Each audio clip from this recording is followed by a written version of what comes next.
ভালো করে হজম করতে হবে যে আমরা এখানে থাকতে আসিনি, আমরা এই দুনিয়ায় থাকতে আসিনি, আমরা এখানে এসেছি চলে যেতে। যার মনের মধ্যে এই কনসেপ্ট থাকে সে কখনো আল্লাহ পাকের বিদ্রোহী হতে পারে না, সে কখনো আল্লাহ দ্রোহিতা করতে পারে না, কুফরি করতে পারে না, শিরক করতে পারে না, আল্লাহর অবাধ্য হতে পারে না। যার মনের মধ্যে এই চিন্তা বদ্ধমূল যে আমি এখানে থাকতে আসিনি, আমি এখানে মুসাফিরের মতো এসেছি, গাছের ছায়ায় বিশ্রাম নিচ্ছি, বিশ্রাম নিয়ে শেষ হবে চলে যাব।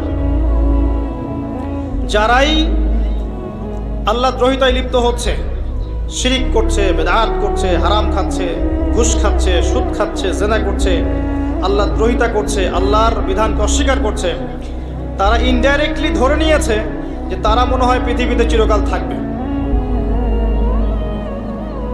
কারণ যদি কিয়ামতের মাঠের কথা তাদের স্মরণ থাকতো তারা কখনো এই কাজগুলো করতে পারতো না, পারতো? এবার আসেন, আল্লাহ পাক কলম সৃষ্টি করে তাকদীর লিখেছেন, অতএব তাকদীর নিয়ে প্রিয় ভাইয়েরা বিচলিত হবেন না। আপনার তাকদীরে যা আছে আপনি পাবেন, যা নাই কোশ্চিন কালেও পাবেন না, ফুল স্টপ।